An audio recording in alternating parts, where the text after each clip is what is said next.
Thanks for joining me in today's lesson. In this tutorial, we will state the constant of variation. We will identify and write direct, inverse, and joint variations, and we will use these variations to find missing values. We are in section 8.1 in our textbook, and we're going to be looking at three different types of variation. I'm going to start the lesson off with three different examples from real life that sort of illustrate these variations. Let's first start with points for a touchdown in football. Now, maybe you don't play football or maybe you don't even watch football, but you do realize that football is a sport, and in this sport, we score touchdowns to win the game. And the more touchdowns you score, the more points you have at the end of the game. This is a perfect example of direct variation. As one variable increases, for example, the number of touchdowns you score, the other variable, your score, increases also at the same rate. And that's important that it increases at the same rate. So that's a direct variation. Let's look at the second one. The price of a ticket, perhaps this is a ticket to a movie, versus the attendance at that movie.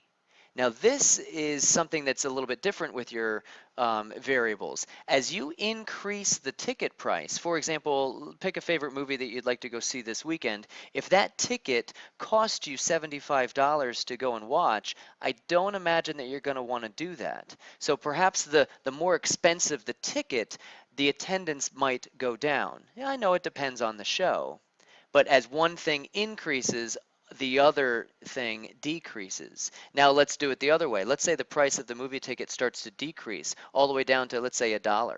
If it only costs you $1 to go see your favorite movie, I imagine that you definitely would want to go, and it might be packed because the attendance would go up. So this is an example of an inverse variation where the data sets are basically flip-flopping. One increases as the other decreases. And lastly, this is our example of joint variation.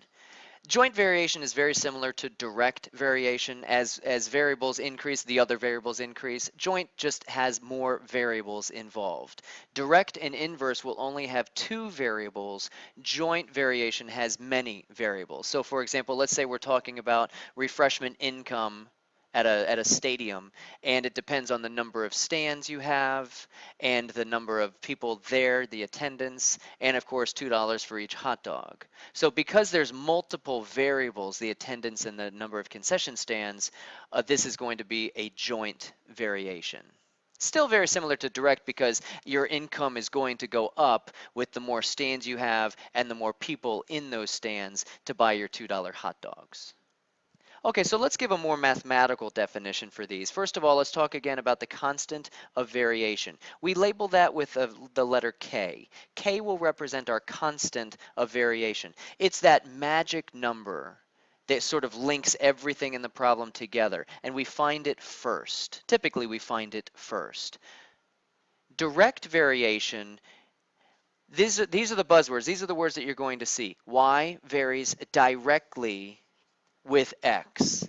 Now I may change the variables around to different letters, and I might say it maybe a little bit differently. I might say Y is directly proportional to X, something like that. There might be different words, but the most important word is this word directly. When you see directly, you know that it's going to be Y equals K times X. You're going to be multiplying your constant of variation to your X, or to this variable.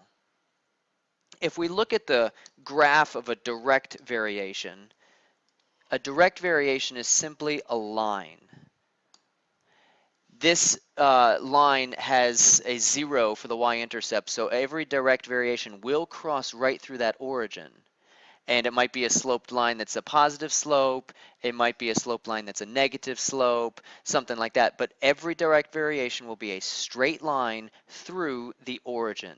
And that's important to know. Sometimes on our state test, they will ask what a direct variation looks like. Inverse variation, it's going to be the same exact words, except you're going to see the word inverse or inversely. So Y varies inversely with X if there's a K such that this is our inverse variation.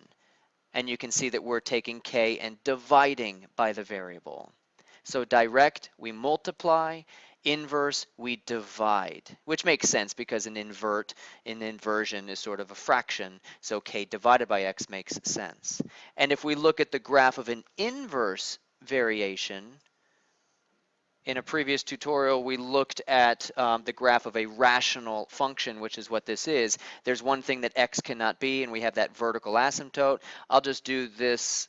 Oops, that was supposed to be blue. I'll do this part of the curve. An inverse variation would generally look like this. I'm not going to do this part over here because in real life our data would not usually be negative. So I'll just do this part. And you can see as the movie ticket price increases, the amount of people coming to your show maybe decreases. As we decrease the ticket price, you can see that the attendance is going way up. And finally, our joint variation. Again, the same exact words, except this time we're going to see the word jointly or joint. Y varies jointly with X and Z. We see that we have a different multiple variables if there's a K such that, and here's our joint variation. It's still, like I said, very similar to the direct because we are multiplying K, but it happens to be multiplied to a couple different variables. And we won't look at the graph of that because we have multiple variables, not just our X and Y. So let's look at some situations. Our first example, let's go back to our very first example with the football example. It says, what is K for points for a touchdown in football? So basically, what is our constant for scoring a touchdown in football? And hopefully you know that K for point, at least for touchdown, you get 6 points for every touchdown. It's not 7. That 7th point is the extra point. So K is equal to 6. If we wanted to write our equation, the score that we would have would be 6 times however many touchdowns we score. So this is our answer. K is equal to 6 for a touchdown in football. I wonder what K would be for field goals in football. Hopefully you said that it would be 3 because that's how much you get for a field goal in football. Okay, example 2, let's see what we have. If y varies directly as x and y equals 12 when x equals 15, find x when y equals 21. Well, I think the most important word that we see in here is this word directly, and that was pretty big there. Let's see if I can get that a little bit low. Okay, directly. Since I know that we're talking about a direct variation, the very first thing I'm going to write down is y equals k times x. I know that I'm going to be plugging into that direct variation. The next thing they're going to give me is a set of data where I know both values. I know that y equals 12 when x equals 15. So I'm going to plug this 12 and this 15 into this direct variation because I need to go find k. So since y is 12, I don't know k yet, so I'll leave that as k, and x is 15, I can plug the x and the y into my direct variation. Now I just need to go and find k. That's just a simple little division. I'll divide by 15. And k is going to be equal to 12 divided by 15, which can reduce to 4 over 5. Now that I know what k is, I know that my direct variation is y equals 4/5 times x. And that's what I need to be able to predict any future data. Oh, and that's exactly what I'm going to have to do. It says find x when y is 21. Now if I'm looking for x, I just have to plug the 21 right in here for y. So it looks like 21 is going to equal 4/5 times x. And now I just need to solve for x. If I need to get rid of 4/5, perhaps I multiply by 5/4. That makes sense.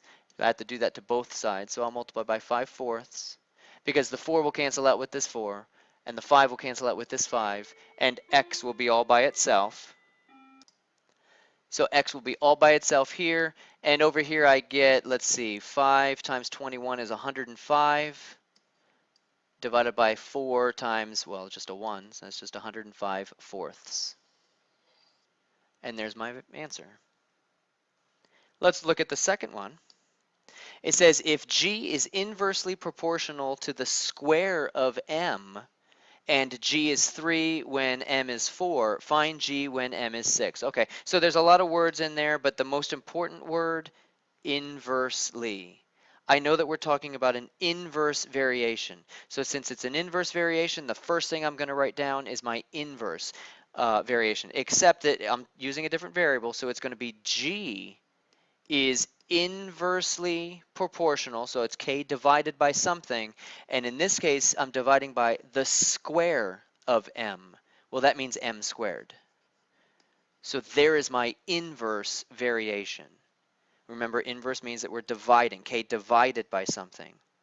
And again, next they're going to give me a set of data that I know both values, so I can plug them in and be able to find k. So if g is 3, I'll plug the 3 right here. K, we don't know yet. M is 4, so this becomes 4 squared. So this is 3 equals k divided by 16. And if I need to find k, I would multiply by 16. So it looks like k equals 16 times 3, which is 48. And yay, now I know what k is. So I know my inverse variation, g equals 48. 48 divided by m squared. And that's my inverse variation. Now I just need to predict with that. It says find g when m is 6.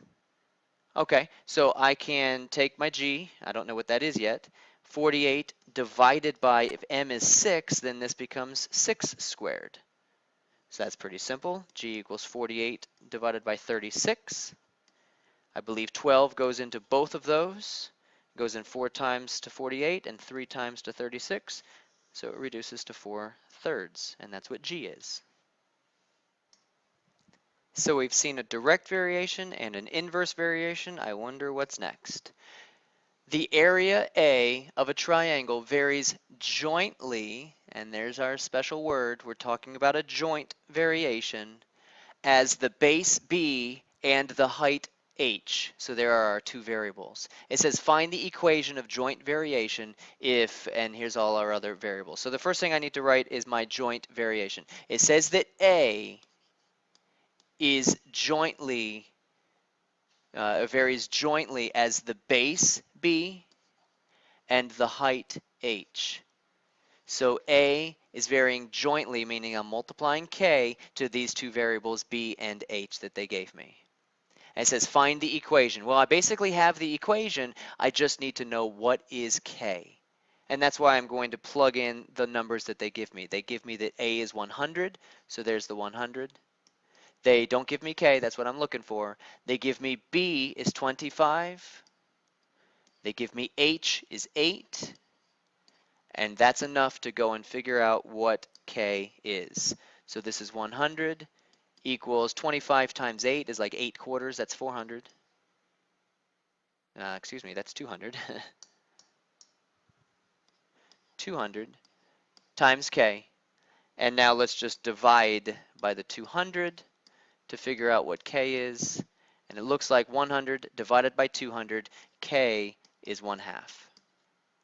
Once I know what k is, I can plug it right into my equation, and now I have my joint variation.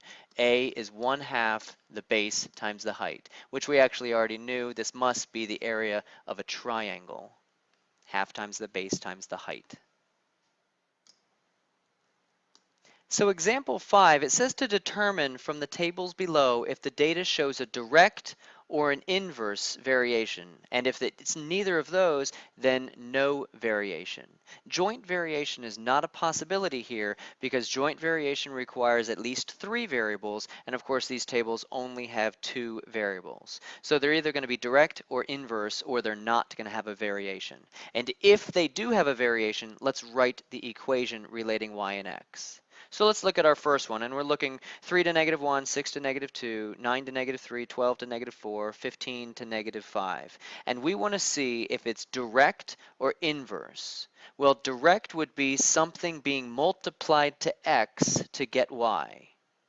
And I can see that we're multiplying, although you might see that looks like we're dividing. I mean, 9 divided by -3 is -3. 12 divided by -3. 15 divided by -3. But we're not dividing for direct variation. It must be multiplying. So instead of dividing by -3, we must be multiplying by -1/3. And that's what it is. It is a direct variation here. And the y is resulting from -1/3 times the x. You can see that they are proportional. Or if you go backwards, you can see that y multiplied by -3 becomes the x. So if we would multiply by -3 to the y, solving for y, we'd have to divide by -3, and that's why we have the fraction for what k is. Looking at our second one, we want to see if there's something we can multiply to the x to get the y, and that doesn't really seem to make sense. I see that 5 times 3 is 15, but 4 times 3 and 3 times 3 and 2 times 3 and 1 times 3 are not these numbers. So it can't be direct variation. Inverse variation, the variables have to go in opposite directions. So as x is an increasing variable, y would have to be decreasing, and that's not happening either. So this must be no variation. Doesn't seem to be much of a relationship to C. Speaking of C, let's look at part C. So x's are up top and y's are on the bottom. And I can see that the x's are increasing and the y's are decreasing. That doesn't mean it has to be inverse variation. There still has to be some sort of constant, but I'm pretty sure this is going to be an inverse variation. We just have to figure out what is that constant. Remember, inverse variation, we're taking some constant, some k, and dividing x into it to get what y is. So let's see if there's something that we can figure out that is happening here. So something, I'm going to use some, I don't really like dealing with these decimals, so I'll use this one and this one. Something divided by 4 equals 15. And it's the same something that divided by 10 equals to 6. Do you see what it would have to be? It's actually a whole lot easier to just multiply these two numbers. Actually, any of these 5 pairs, if we multiply it, we get 60. And that is that magic number, that mystery number. This is y equals 60 divided by x. If we take k as 60, and divide by 10, we get 6. Divide by 7.5, we get 8. Divide by 4, we get 15, and so on and so forth. So that's how we can determine that this one is an inverse variation. Okay, we are having some fun. Next, let's sort of change gears and just write variations. We don't have to solve. There's no numbers on this page at all. It says write the equation for each variation described. Be sure to pay attention to your variables because I'm changing my variables around. Okay, so I'm first looking for my the important words here, and it says W varies directly. So that's important that we're talking about direct variation. That's the one where we're multiplying. But what are we multiplying? Well, since we're starting with W, it's going to be W equals. Directly means that it's K times something. And what are we multiplying by? It says the cube of M. Well, I think we talked about the square of M before, so the cube of M must be M cubed. And there we go. We're just writing the variation right now. The second one, Q varies jointly. Aha, jointly. Now I know what I'm talking about. I know that I'm going to be doing Q equals. Jointly means that I'm multiplying K by, now it must be a couple different variables. And it says A and B. All right, I'll just put them in alphabetical order. There we go. And let's look at our last one here. It says Z varies directly. Aha, there's the important word. But, hold on, keep reading. With X and inversely, we have 2 important words in here. So we have 2 different things that we're going to write all together. Z varies directly with one thing and inversely with something else. Okay, this is interesting. Well, let's just start to write it. It does say Z varies, so it's going to be Z equals. I like to put a little slash through my Z's so they don't look like 2's. Direct variation and inverse variation together, well, it must be some sort of fraction because of the inverse variation.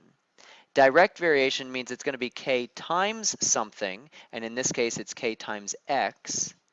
Inverse variation is going to be k divided by something, and let's see what we have here. It says we're inversely proportional to the product of w and y. Well, product means multiply, so w and y must be multiplied together in my denominator. I don't know if I like that. I'm going to rewrite that one. W and y. So these are together. An inverse, a direct and an inverse together. See the direct variation. I can see the direct variation right here. Z is directly proportional to x. Z equals k times x. And then I can see the inverse variation right here. Z is inversely proportional, k divided by the product of w and y. And we'll flip over to our final two examples. A lot of words in here, but of course we're looking for the most important word. So certain men, blah, blah, blah, and it's blah, blah, blah, blah, blah. Oh, inversely, there it is. Inversely is what I'm looking for. Now this time we're not given any variables. So we probably need to make up our own variables. Maybe I should actually read. In a certain manufacturing process, the cost of producing a single item, you know what, I like that. I think I'm going to use C. C for cost. For producing a single item varies inversely. So I'm going to write C equals K divided by something. Let's see. Inversely as the square of the number of items produced. So maybe I talk about produced, and I'll call this P. But it does say the square of P. So this is P squared. Okay, there's my inverse variation. Now I imagine I'm going to have to go find K and possibly predict with that.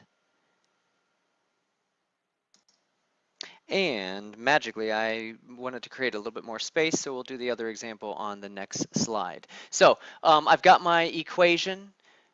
It says now, if 100 items are produced, that's my P, each costs $2. So here's my P and here's my C. Let's put the 100 for the P and the cost will be $2. So that means that $2 is going to be equal to K divided by 100 squared. So that's 2 is going to be equal to K divided by, well, that's going to be 1 with 4 zeros. What is that, 10,000? So if I'm looking for K, I need to multiply by 10,000 to get rid of this 10,000. And it looks like I'm going to be talking about 20,000. So K is equal to 20,000. It's important to know what K is because then I can write my actual inverse variation, which is 20,000 divided by P squared. So the cost will be 20,000 as my constant divided by however many items I'm producing squared. And my final sentence is usually what I need to predict with. Find the cost, so that's C, per item if 400 items are produced. So I'm looking for C and I'm plugging a 400 in for P. So this is going to be 400 squared. I'm probably going to need my calculator for this. I do know that 400 squared is 4 squared with 4 zeros. So 160,000. Yeah, maybe I don't need my calculator for this. I can cancel out a bunch of zeros here. And I have 2/16, which is 1/8. And I know the decimal equivalent to 1/8 is 0.125. So it looks like I'm talking about 12.5 cents. Or I'm talking about $0 and 12.5 cents. Either one of those is good. Word problems end in words, so I'm using a symbol here, either a cent or a dollar symbol. Maybe just the dollar symbol since we don't have to do anything with our decimal for that. So let's look at our last example here.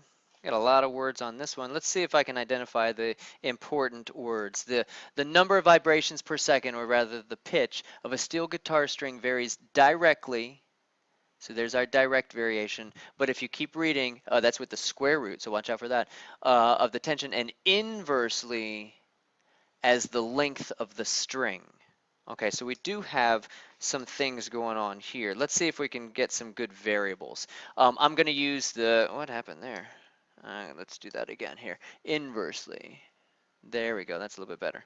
So let's use the pitch probably. I'll say that that's P. So P is going to equal something. P varies. The pitch of the steel guitar string varies directly as the square root of the tension, and I think I'm just going to use T for tension. So directly is going to be, I know that there's eventually an inverse variation, so I'm going to draw that, but directly would be K times the square root of my tension, and inversely as the length, I'll probably use L of the string. So here's my direct variation. My inverse variation is K divided by L. I'm going to do a little script L so it doesn't look like a 1. There's my equation. I imagine the rest of this stuff, or at least the next sentence, is going to give me numbers to plug in. It says if the number of vibrations per second, that was my pitch, is 5, so that's the pitch, so this is 5, is equal to, I'm sure that we don't know what K is, 5 when the tension is 225 kilograms, so the tension is square root of T, which is 225, which is nice since that's a perfect square, and the length is 0.6, so the length goes in the denominator, and that's 0.6. Find the number of vibrations, blah, blah, blah, blah. Let's go find K first. Let's go find K first. This is going to be 15, I know that. In fact, let's get rid of that 0.6. I'll probably do that first. Multiply by 0.6. Whoosh, multiply by 0.6. So this is going to be 3 equals K times the square root of 225 is 15. That's excellent. We'll divide by 15. And it looks like K is going to be 1/5. And in fact, since I'm dealing with a fraction, I'll probably just do this as a decimal. 3 divided by 15 is 0.2. And that's our constant of variation. Now we can come up here and actually write that the pitch is 0.2 times the square root of the tension divided by the length of the string. Okay, nice complicated thing. And what does it say? It says find the number of vibrations per second, that's the pitch, so find P, when the tension is 196 and the length is 0.65. So we're looking for P. We know K now, it's 0.2. This time the tension is the square root of 196 and L is 0.65. This one I'm not going to do in my head. I would plug this all into the calculator, and it's an approximate, so I'm putting my approximate symbol, 4.308. We should end this in words since it's a word problem and we're talking about vibrations per second. I might just do VPS for vibrations per second. And that is our final answer. Thanks for watching this tutorial. We'll practice our variations next time. Okay.